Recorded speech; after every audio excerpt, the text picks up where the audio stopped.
So, here's a detailed yet no bullshit review of Star Wars Outlaws. The good.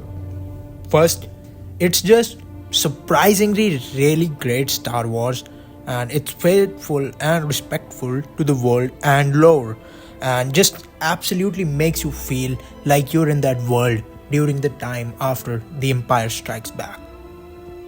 Speaking of it being good Star Wars, I think Tatooine deserves to be a section in itself. They absolutely nailed it, and I loved exploring every single part of it as a Star Wars nerd. The story isn't anything deep or emotional, but it's still a pretty fun, high storyline, and even the side quests are damn fun. Most characters, from Kay to Jalen, are well written for the most part. Kay especially is extremely likable and charming. The performances also are really good, especially Humberly Gonzalez as Kay. Nix and ND5. These two deserve to be mentioned separately. Nix is basically a part of K, and you never feel like you're alone in the game because of him. There's one short sequence where he's not with you and you instantly feel his absence. Watching ND5's character development and relationship grow with K was also one of the best parts of the game.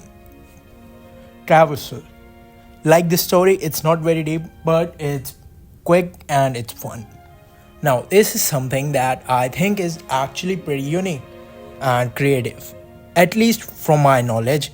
And instead of there being a skill tree, you have to find these experts, complete their side quests, and then you can unlock skills related to that expert with the right tools and shit.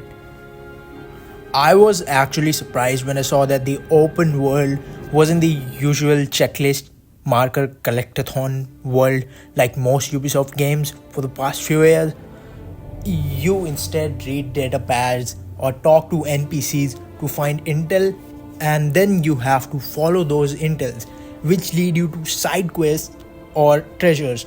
The treasure locations are also pretty fun to navigate through. Alright, that was all the good things about the game.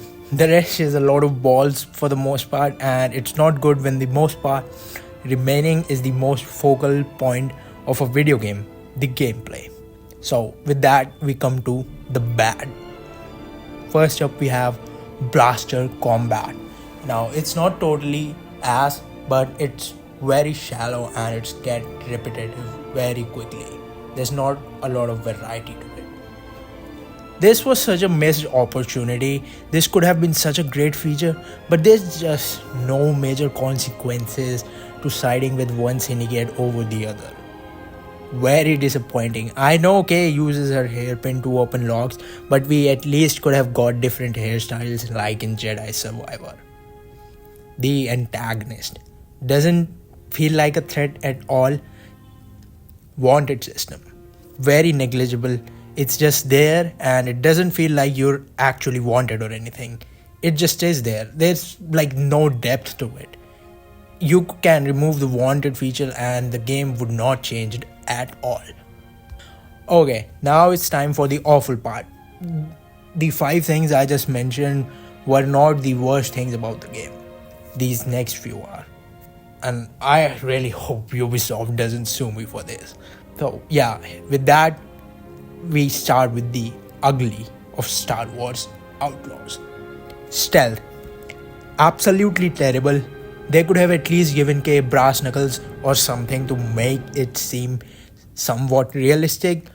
And also there's a lot of forced stealth encounters, which is the exact opposite of what this game has been marketed as from the start, which is a Han Solo type adventure. Han Solo, the guy who literally said that he prefers shooting first instead of all the sneaking around. Now, I went in expecting bad AI like always from a Ubisoft game, but they still managed to blow me away by how terrible the AI is in this one.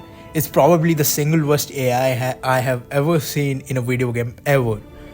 The AI behaves like they're your older siblings and they're letting you win, no matter how hard the difficulty is. They're just like so fucking brain dead, it makes you crazy.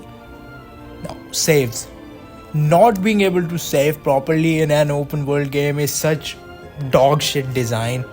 I can understand them not letting us save in restricted areas, but not being able to save during main story mission even when you're not doing anything is just so anti-consumer, so anti-player. Almost all of the cutscenes in the game look absolutely terrible. The face models are not good.